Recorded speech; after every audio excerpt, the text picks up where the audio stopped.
So today, very quickly, I want to take a look at this new young crop of extremely talented, fast progressing, excited young Kazakh lifters. Let's start off first with Nurgisa Adiletuly. You might know him as an 89 kilo lifter, now moved up to 96. He's been there for 3 months.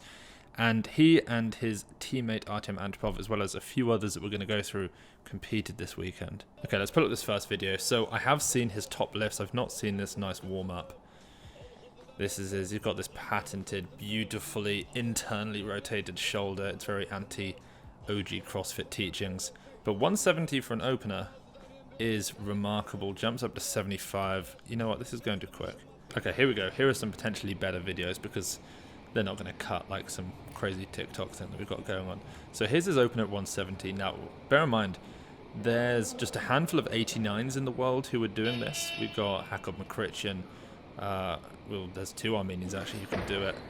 Revas Devitadze. Obviously, Nurgisa has moved up since to 96, but only just recently. That 170 for an opener was very confident and puts him in the league of the best 96s in the world in terms of where he's opening up in the snatch. 175 tends to be that make or break. If you want a podium at a World Championships level, you've got to be snatching at least 75, and he makes that look great. Obviously, he's got that slight, I mean, even when he walks to the platform, he does a little elbow touch because of that left arm. That is the only downside to the internally rotated position. You can obviously use a little bit more upper back musculature when you're there, but you're a little bit more easy to break at that elbow, and that's what he sees. Whereas when you're externally rotated, which, you know, not that many weightlifters really do, to be honest, but it does at least hold in the elbow a little bit easier. Here we go at 180. This puts him as one of 4 96s to do this in comp, and he can't quite hold it, but you can see it's there.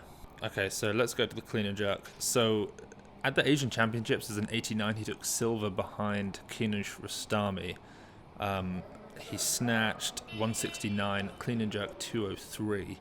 So you can see how much of an improvement he's had since moving up weight category.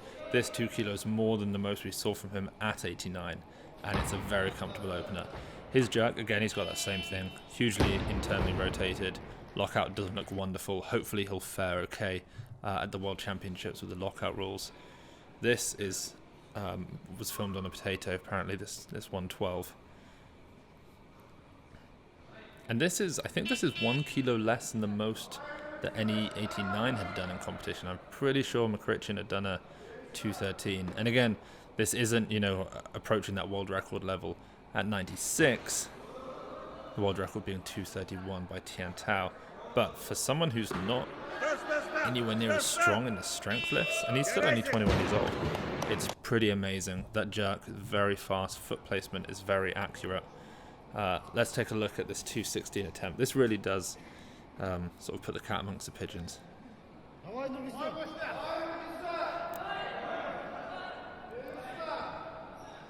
It's worth remembering that Kazakhstan was, you know, a bit of a superpower. You know, they were obviously part of the Soviet Union many years ago. They had some tremendous lifters. Anatoly Kripati, one of the best 90 kilo weightlifters ever, was actually from Kazakhstan but represented the Soviet Union, and then Kazakhstan later on in his career.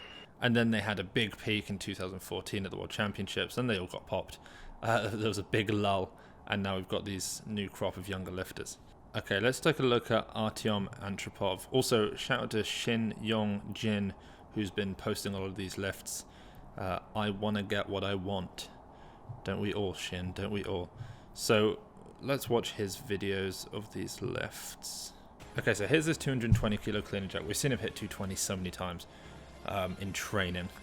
And he's got some big dogs commenting on his page. We've got Chingiz, we've got Ilya, we've got Enzo.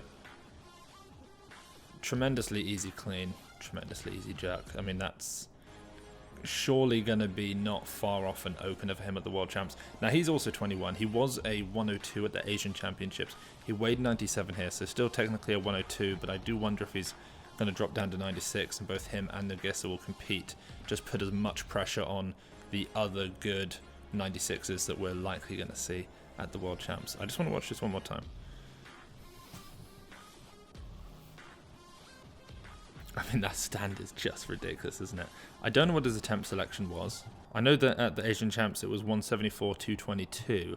But then look, he took this attempt at 227. This is 500 pounds. This is 4 kilos below the world record. has to double bounce it, still gets up with it, no problem, and then he's under it and just takes a step forward. I don't want to say too soon, or step back, sorry. I don't want to say too soon because it probably felt like the right thing to do at the time to maintain balance there, but the barbell just got away from him, which is a shame. But I do feel like that's possible for him in a major championships. And if he can snatch mid-70s at the same time, that's a world medalist for sure, right there. If he pulls off a 75-25, 400 kilo total, that's a medal for sure. For sure. Okay, so I very quickly now just want to pick up on a few other Kazakhs that I'm really excited about. Here's the first. He's a 73, Cherkin Alexei. I just love the way he moves. This is 190 at 73. The world record is obviously 198. She's young.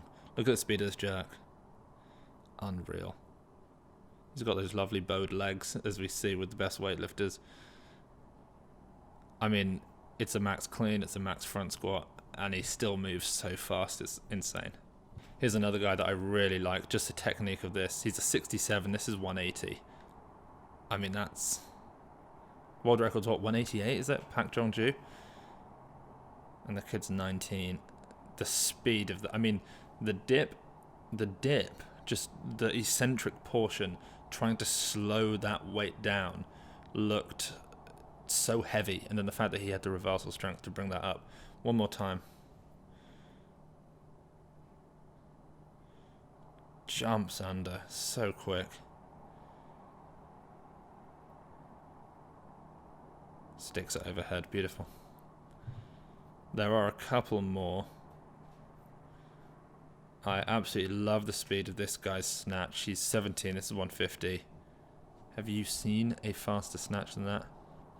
Look at this. He just teleports. He's up and he's down. He's almost starts like winding himself under, it feels, as he's still finishing up through the thigh. And then here we have Matilda Izada. She's a super heavy, and the jerk. I mean, you can't do that on a men's bar, I'll tell you that much. You cannot do that on a men's bar. She looks freakishly strong. I'm sure she front squats 200. And just the whip that you get out women's bar once you start passing that sort of 120 range is just so useful if you're athletic and skillful enough to use it right. And she certainly is. Look at that. Oscillation does all the work. Well, people are going to get angry. It doesn't do all the work. She does all of the work. The oscillation is used well. That's what I should say. Anyway, that's everything. I just wanted to bring up the fact that we've got this young crop of Kazakh weightlifters. Will they survive through all of the testing procedures? Who knows?